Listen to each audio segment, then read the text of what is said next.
Hey guys, welcome back to another episode of the PS Journals podcast. I know I missed last week. I do apologize about that, but for good reason. It was a fellow dear rat, and of course I will elaborate a little bit more on that as we go on.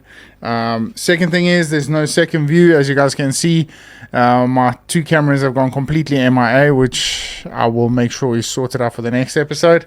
So for now, you guys are just going to get this one beautiful view. And then lastly, last and definitely not least, the importers of cat apparel in South Africa got hold of me. Those of you guys that know and have followed me on social media and all that sort of stuff will know we are in the middle of a complete boot review for your next safari. So they kitted me out with the Duofuse cat waterproof boots. I don't know if you guys can see them. I'll put in a nice little inclusion right now. These boots are absolutely amazing, very, very comfortable out there for what I have used them for the time being. Like I said, I'd used them on a couple of days this past weekend. It was extremely wet underfoot, so they held off the wet weather quite well.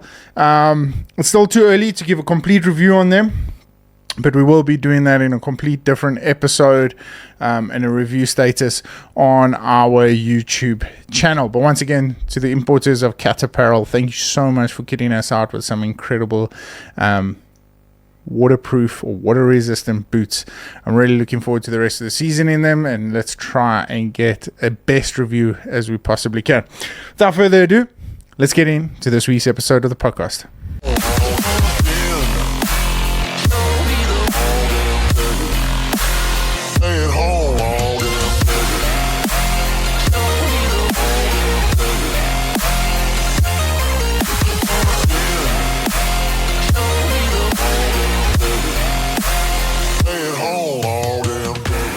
So guys, the verdict, if you are an avid safari comer, you've been to South Africa a number of times, you've been on safari in Africa a number of times, or if you're an upcoming professional hunter, if you're a first time goer to South Africa on a safari adventure, this podcast has everything. I saw a post a couple of days ago from a fellow professional hunter, and I wasn't quite sure on where we were going with the whole thing, but anyway, just to cut a long story short, I saw a post of a Mount Rushmore picture, I think it was, and who fitted that optic of professional hunter. Now for me, professional hunters are some of the best conservationists in any modern day conservation work out there, whether you like it or not. You guys know my beliefs are hunting is one of the best conservation tools we have to offer, and we've got to look after that. And at the forefront of that conservation effort are professional hunters. Now South Africa is home to some of the greatest professional hunters to walk the planet, and I say that with confidence because I know the quality and the caliber of gentlemen and ladies that are out there flying the flag high for professional hunters. However, I do have an opinion, and I personally believe that you can distinguish between a good and a bad professional hunter. One of the conversations we had this past weekend was who's writing the rules? Who says what we are doing out in the bush is right or wrong? Yes, tactics have worked and haven't worked in the past. So it's always nice to pass on a little bit of advice here and there.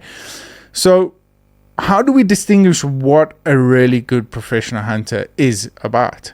And now to say this, guys, please, before I get my comments inundated with negative impact, I just want to highlight something. This is my personal opinion on the matter.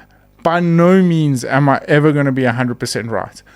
I have walked a long journey, and I have walked in many professional hunters' boots. I've been very, very fortunate to share camps with some well-established professional hunters that have shared stories, shared advice, shared morals, values, ethics, habits that I still incorporate in my everyday work today. The professional hunter I am today is not all self-taught. I was very lucky enough to learn very early in my career that take a step back, hold on a little bit, and learn and listen. So, with that being said, how do we really mold the perfect professional hunter. So I have got 7 incredible points that I'll elaborate on as we go on in this podcast. You guys can, while you're listening to this on whatever platform it is, you can agree, disagree, add your comments. I would love to hear your guys' opinion on what you believe a good professional hunter is, because I promise you right now, not all these points are going to sit well with a lot of people. I think a lot of these points might have a different aspect or might be a little bit lower down in the pecking order. But for me, this is what stands out as best as possible. So, first things first, something that I still value to this day, and I say this with confidence. I think early on in my career, I was very fortunate enough to go, well, not early on, it was pretty late. It's only happened in the last 3 or 4 years.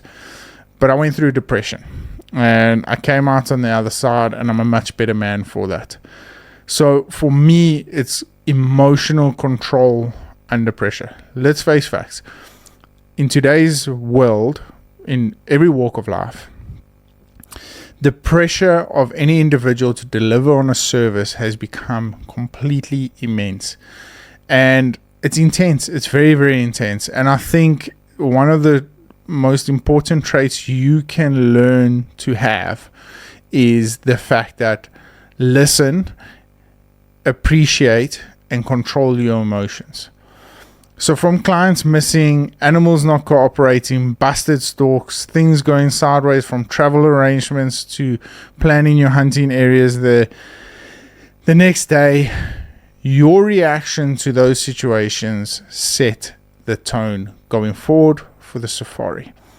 On numerous amounts of occasions, you would often get up in the morning, and I love to plan. I thoroughly plan my day ahead on where I'll be at this point, at that time, what time I would like to be back at camp, how many animals do I plan to shoot on the way or hunt on the way. Is it going to be possible? Are we going to walk these different ravines? Are we going to be able to climb different mountains? So for me, a lot of the time, my plans don't go according to plan. Of course, you're dealing with so many different variables out there, right? You're dealing with fellow hunters. You're dealing with weather. And of course, you are chasing animals that do not listen to your opinion. So for me, it was always just about controlling those emotions within me. I think on a couple of episodes ago, I mentioned a situation where we stalked onto this eland and the lady was shooting, and she missed shot, and I got extremely frustrated. For me, that was a huge turning point in my career, because I realized my reaction at the time wasn't professional, number one, and number two, it didn't help for the rest of the safari, because what I kept doing is every time we got into the sticks, every time we got into position, the whole mood around that scenario, that environment was tense. It was extremely tense, and the safari went completely downhill from there.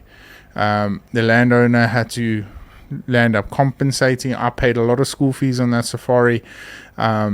So for me, just to understand that controlling your emotions and emotional control under pressure sets the tone for your safari. And it can be the last day. Don't think because you've had a great safari and up to the last day, you let it all go to the hills because a lot of things haven't lined up. We've had bullets whistle through animals, not leaving a single blood trail. Can't follow the animals, and after 3 or 4 hours, the animals are completely gone. Not once, not twice, 3 or 4 times. This is part of the industry. This is part of hunting, and you need to learn to control that, because remember, clients do not need another stressed out human next to them if things aren't going his way. He too would be asking a lot of questions about the scenario. Are my bullets the right load? Am I aiming correctly? Is the gearbox or the vitals in the right area? Are we aiming? You can run through these things 1,000 times before, but put the scenario in front of the client. A lot of the time, it does tend to get a little bit difficult out there. And it's no one's fault. But you need to learn how to control those emotions. So for me, number one is you will be able to sense an emotional controlled pH by the tone at which he handles the range, at which he handles meet and greet, at which he handles intense pressure. So make mental note of that as you go on in your safari. Read the client more than the animal. This is a big one for me. Nerves, overconfidence, physically struggling, or is he physically capable? Because in those scenarios, you have got to watch the pace of the hunt, shot opportunities, and your style of communication. Okay, so let's break it down. Nerves. How well do you handle your client's nerves? If he's shaky on the sticks, can you get him into a better position, lying down or on a bipod or monopod, whatever the case may be? Your scenario, by setting him up for the next available shot, you need to pay attention to certain things that is happening. Now, as a professional hunter, I shouldn't probably share this, but a very good old professional hunter that I was very fortunate to share the camp with taught me a valuable lesson in my first one of my first 3 or 4 safaris. It was actually one of my very first trophy safaris, and we at the range, and the range went exceptionally well. And he came to me after the range. Now we were hunting a family group and a bunch of friends and stuff, but me and him subsequently landed up with the family, so the family would swap every single day, and the kids would sometimes go with me, or the father and son, however we broke it up. And he came to me after the range and he said to me, Dills, listen, that latte over there, that young man over there, is pulling his trigger way too hard. You need to watch him, because when an animal is in front of him, he's not going to squeeze. He's going to pull, and it's going to cause a lot of distraction. It's going to cause a lot of insecurities. So I listened to this. So I went back to him. I said, yeah, gosh, that was like, how do I handle this sort of thing? So we went out the next day. So he just said, just be patient with him. Make sure that he's got a nice stable. So I've got this thing where I will put my elbow underneath his shooting elbow, and I'll get my trackers to watch the shot, just to try and steady that back arm. And I got in there, and the first 2 animals completely missed. The one was in front, and the one went straight over. Got back at lunch that day, and I said to him, gosh, like, how am I going to navigate this? He said, I'll tell you one thing, okay?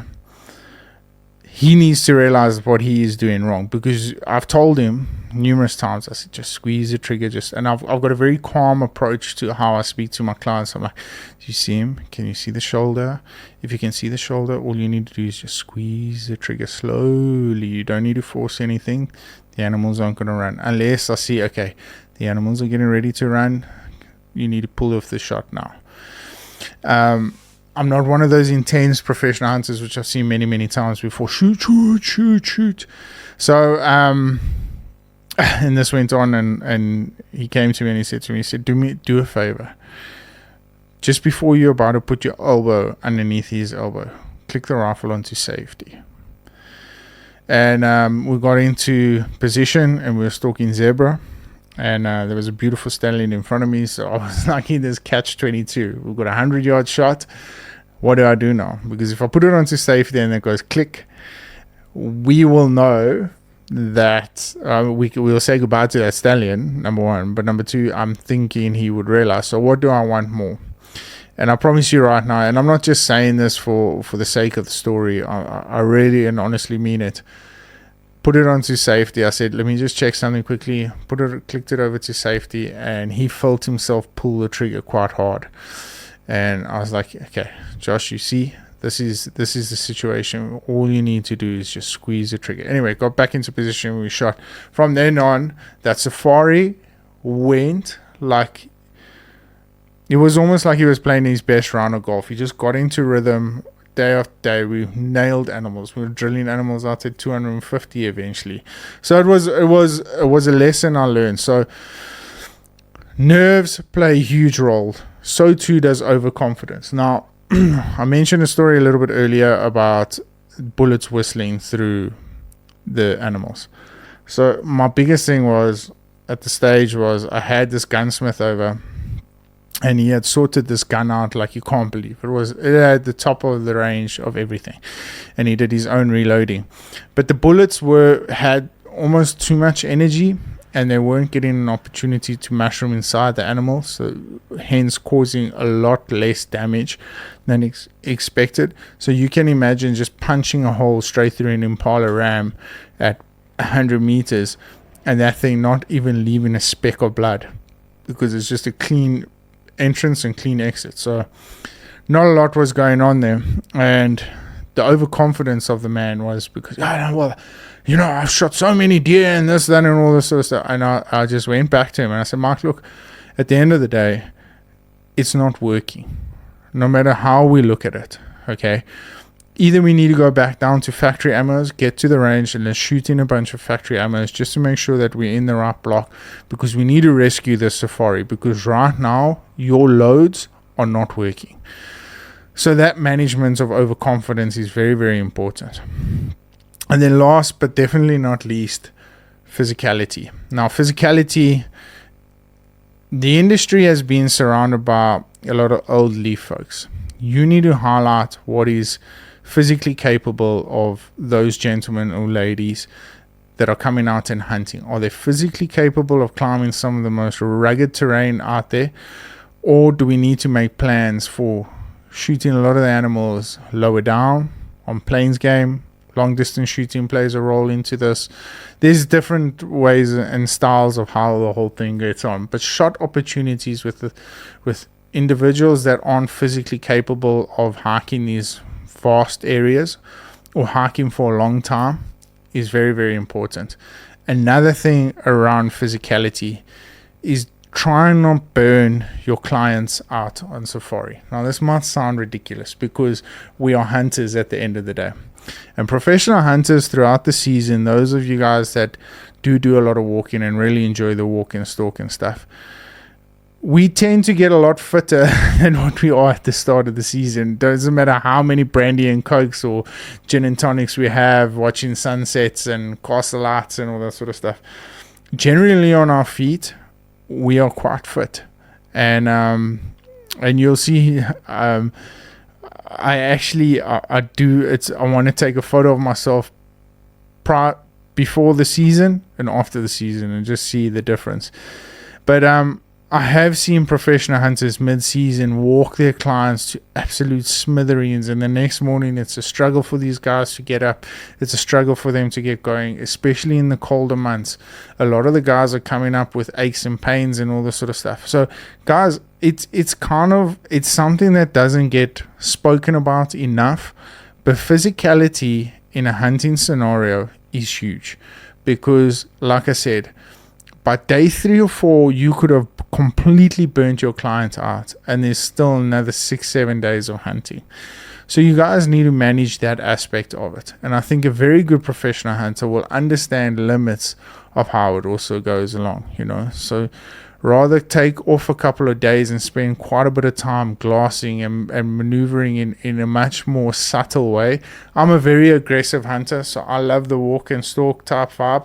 I won't say I'm the guy who's going to hike every single mountain, but I can quite easily cover quite a bit of ground on my feet. And, like I said, I'm aggressive. I'd rather take each stalk as an opportunity rather than meticulously planning out specific opportunities that the fault gives us. So those are different criteria that we just have to watch, but I do understand the limitations of a lot of my clients that come out and share that with me. Young guys, of course, push them to the limits as much as possible, but also just understand where that delicate balance is, because like I said, come day 3, 4, and you've burned your client out, the safari only gets tougher. It doesn't get any easier. So, because at the end of the day, you're not guiding animals, you're guiding people. So you've got to manage that very, very intensely. A very important one, and this weekend was true testament to it, knowing when to take the shot. Bad angle, too far, wind, or the clients aren't ready, they can't see the animal, bush in front. Take that into consideration. This weekend was a beautiful example. I had a client out, Chris. He came down. We're there for the filet deer rut. Ample amount of opportunity, but because he didn't feel comfortable, he never took the shot. And there were various number of things. Bush in front, too far, too risky, animal behind, a whole bunch of things. And I was very, very fortunate that Chris is an avid hunter. He's been hunting for some time now, almost a decade, and he understood the consequences of having those risks taken. Now,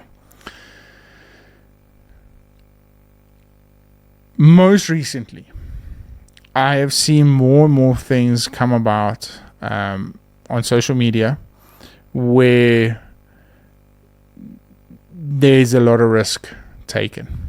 Now, I'm okay with taking risks, but we need to understand the consequences of those risks. Now, if you are a good professional hunter, I believe, remember guys, please just remember this is all of my opinion. I'm not saying this is right or wrong. This is my opinion.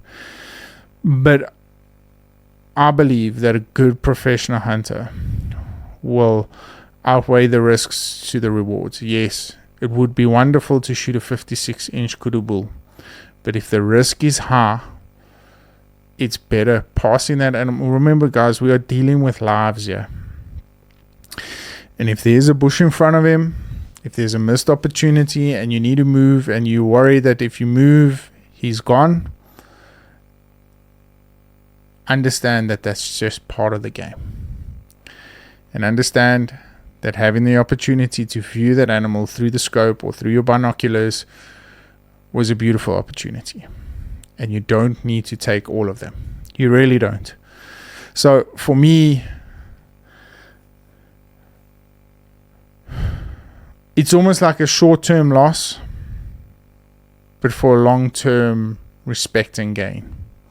And we need to make that very, very clear. A bad yes could cost you way more than a good no. Remember that. Number 4 on the list, expectation management. The common thing that happens, overpromise and underdeliver. Remember, always underpromise and overdeliver. Back yourself on your abilities. So let's talk about it. Most hunts are won or lost before they even start. Trophy expectations, physical expectations, reality of hunting conditions. So trophy expectations, guys, never, ever, and a good professional hunter. There are a couple out there, and I'm going to mention the name Jason Stone. Jason has done an incredible job of promising measurements and delivering on that. He's an exceptional PH, and I think, again, my personal opinion, I think Jason is 1 in a million to be able to do something like that. He has figured out a unique way of being able to promise trophy expectations and deliver on them. That doesn't happen to everyone. Please understand that, guys. Take your tape measure in your vehicle and freaking throw it out the window or burn it or get rid of it. Don't ever promise trophy measurements in any scenario. Don't ever guess a trophy measurement if the client asks you while he's in the scope. If you are happy for that client, you need to trust your ability, something I never did early on in my career. Early on in my career, I was very hesitant to take a lot of trophy animals because I didn't think they were big enough when I was chasing the tape, instead of focusing on good, old, mature animals. But then the tape doesn't matter. You're playing a strategic and critical part in conservation if you focus on that. Physical expectations, we've just mentioned that. It's all about what sort of hunt you can expect. Eastern Cape, I know a lot of us here, and I'm pretty sure I can speculate for up north, but down here in the Eastern Cape, you can expect spot and stalk, 100%. And then hunting conditions. Be open and honest about high fence. Be open and honest about free range. conservancies, and all these sort of things. If you guys want to find out more, go and check out the latest podcast about high fence versus low fence, and go and check more details on that. Remember this: a great PH doesn't sell dreams. He aligns the dreams with reality. Now that's something very, very special. A great PH doesn't sell dreams. He aligns dreams with reality. If a client is coming out and he expects how have I hit a blank in the middle of a podcast? And he expects a great experience. That is very easy in South Africa to deliver, because most of our animals give us those opportunities for exceptional experiences, exceptional hunting. Some of the best hunting in the world is done right here on the Dark Continent. Number 5, energy and presence. This one is underrated, but it's an extremely powerful one. Being engaged every single day, not going flat after day 5. We mentioned that in the physical side of things, and keeping the hunt alive. Something I didn't jot down in this bracket here. Being engaged every single day. Guys, make sure you are switched on constantly. One of the most simple things to keep switching yourself on is go through your routine. Wake up every morning, check your books, check your tags, make sure everything is written out. Something very, very simple that I started off with was actually jotting down a logbook. A couple of years ago, I ran into a bit of a tax problem, and I couldn't back up my travel logbook with my tax claims. So what I started doing is, especially when I had my Toyota Land Cruiser, I would jot down, I would have a manual logbook in my backy, and that's what I would do. I promise you now, that little bit of paperwork in the morning will switch me on for the rest of the day, because I'm getting into a good habit and a good routine habit that is going to carry me forward for the next couple of hours. Get back at lunch, have a nap, get up, go straight to my books, write down all my tags that I had shot previously for the morning, if we had shot anything, and then write it down in my professional hunting book, carry me through that afternoon. Simple things like that can get you a very, very far away. Or something I started doing towards now, most recently, is just shooting my bow. Instead of taking a nap, just shoot my bow, get my dopamine levels up, and staying engaged. Not going flat out after day 5. Remember, burnout. I'm not going to elaborate too much on that. And then keeping the hunt alive. I put this point in there knowing that a lot of animals like kudu, bushback, spiral horn animals keep the hunt alive alone.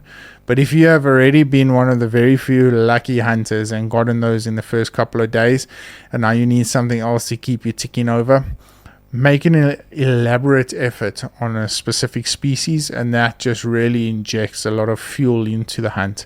So that's just something I learned, and you'll see a good professional hunter will stay passionate throughout the hunt, pushing, oh geez, did you see that big springback, and meanwhile you've seen 1,000 springback, but that particular one, that one, the way it's pointing back and the ridges and how it's worn down, and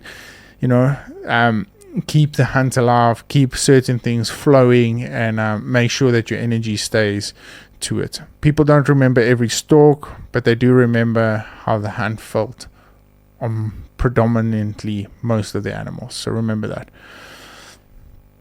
Ownership and accountability. Now, this was going to be point number 1, but it's point number 6. And the reason why I put it at point number 6, because I do believe those other points are a little bit more important than this, because I do feel that professional hunters need to understand that they have to look at themselves in the mirror every single day and make sure that they are honest, not to anyone else but themselves.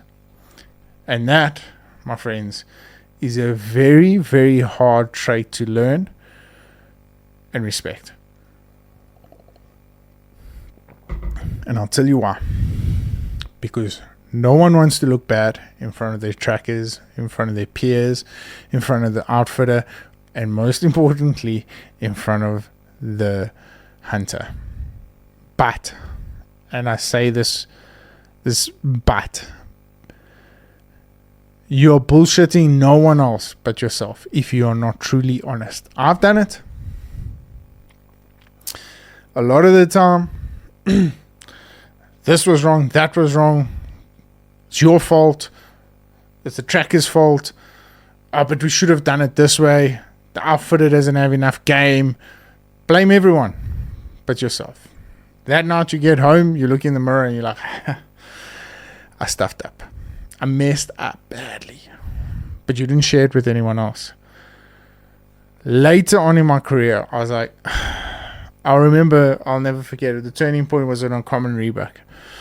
Shot a 10-inch common rebuck. I was happy. I was stoked. Got back to the lodge. And one of the fellow PHs at Boise turned to me and was like,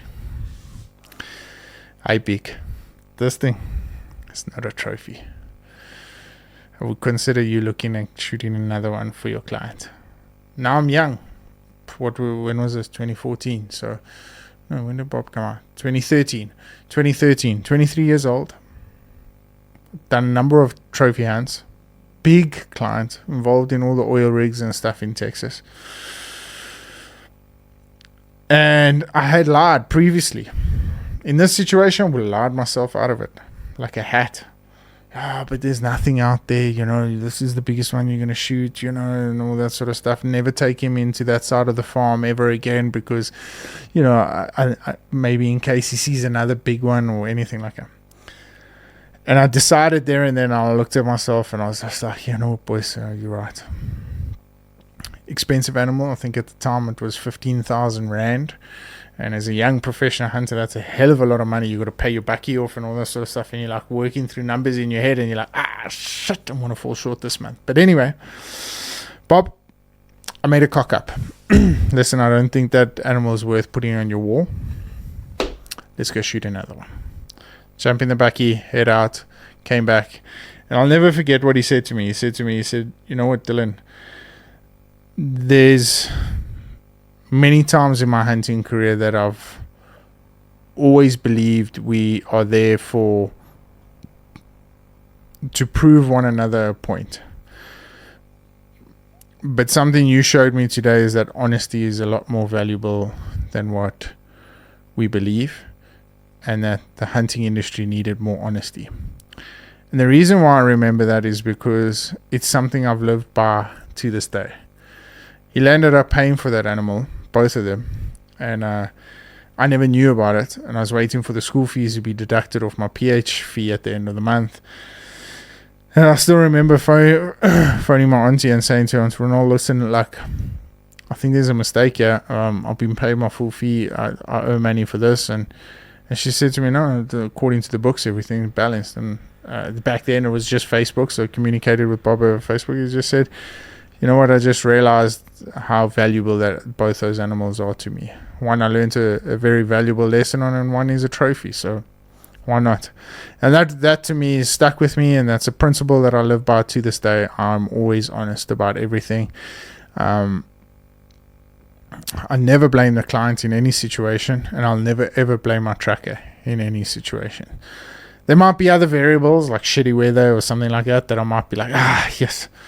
But at every single hunt, I always get back and I look at myself. And one of the times, like even this last weekend, like Chris turned to me and was like, "You know what, we should have done this, we should have done that." And I'm like, "Yeah, but I didn't think it would have planned out this way." Making sure that I understood that I have the responsibility, not anyone else. It's my responsibility to get these guys into the best possible positions. And if I have failed on it, it's not because I'm a shit hunter. It's because there are variables that are out of my control and things that just didn't work out. And that's all part of the game, and that's why we love hunting. But it doesn't mean I'm a shit hunter. But if I can look at myself and say, okay, well, that was a cock plan, Dylan. That didn't work. Why did you ever think that was going to work? And then you can reassess and go back to the drawing board and say, okay, shit, well, let's rather play it out this way next time. Because there's always going to be a next time, guys. Once Africa's in your blood, you keep coming back. Before I close this point, the moment you start shifting blame, you lose trust. One of the biggest things we need to understand is trust is vitally important in any safari industry. And then last and definitely not least, one that I elaborated on with the Josh Neyman documentary, empathy, but more importantly, respect for the animal. This ties into your brand, who you are as an individual, shop placement, discipline, follow-ups done properly, no rushing for ego, photos, respect after the shot, everything needs to be lined up. A good professional hunter will be able to put an incredible memory on a photo. Remember that. A good professional hunter will take the time, the effort, and the discipline to put a good memory, a good stalk, a good sensational hunt onto a photo. If you can depict your photos and make them look very, very special, honoring the animal, honoring the hunter, honoring the memory and the legacy left behind, you will be an exceptional PH. And I say that with respect. There are a lot of exceptional PHs out there that take crap photos, but something I have learned that has become more and more important, and Doug shared this with me in the very early days of my career and on a couple of my podcasts that I've done with him. Guys, remember, the day the client leaves South Africa, his only memory of what he has here is in his head and on his phone. That's all he has until those animals arrive back in the crate. That's out of the pond. So remember, depicting and respecting the animal as best as possible, getting rid of the blood, getting rid of a lot of the facade around the animal. And the professional hunters have lifted their game in this aspect. And I'm so proud. When I scroll through social media, it's not the standard face down in the dirt photo. There's guys taking from different angles. There's depth in the photos. They've edited them. They're taking videos now of how beautiful the skin looks, and it's really, really something special. So I don't think we lack in that respect, but just something out there, and I thought it was very, very important to put this down there as point number 7, respect the animal, because remember, it's leaving behind a legacy, and you need to make sure that legacy lives on. If you lose respect for the animal, you've lost the hunt completely. Remember that. Guys, anyone can learn to shoot better. Anyone can learn species. But these things, how you handle pressure, people, and responsibility, that's what makes you a great PH that people will remember. That is my little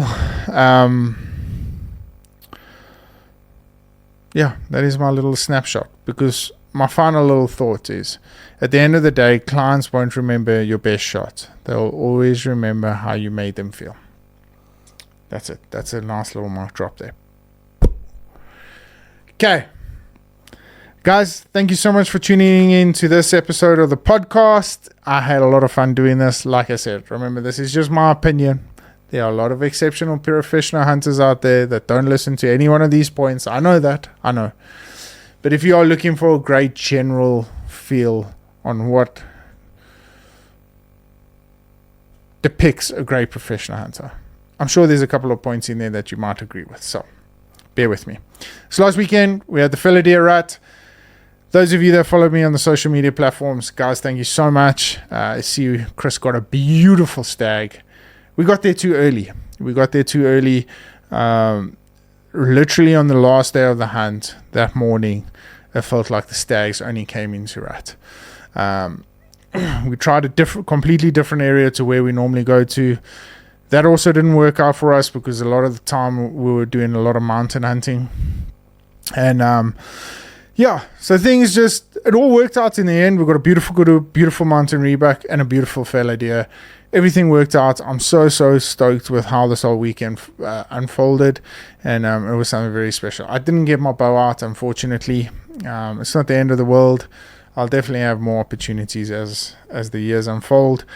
But for me, it's just like being out there, and I got to share it with some great people, good friends, family, and I'm truly blessed. I am feeling exceptionally blessed right now. So The hunting season is in full swing. We are flat out at the moment. I'm heading away. I'm going to be taking a bit of time off. So if I am limited on social media, I do apologize. Unfortunately, there won't be another episode of the podcast next week. I will be completely out of it. I'm heading off to Midlands. I am taking my bow with, so I'm hoping to get in a bit of a hunt that side. But once I get there, it's just completely chill time. I'll be with friends and family down that side. And I'm really looking forward to it. So, yeah, that's it. Episode done and dusted. Thanks for tuning in, guys. As always, if you are, happy hunting. Until then, stay safe, stay blessed, stay humble. We'll catch up with you guys soon.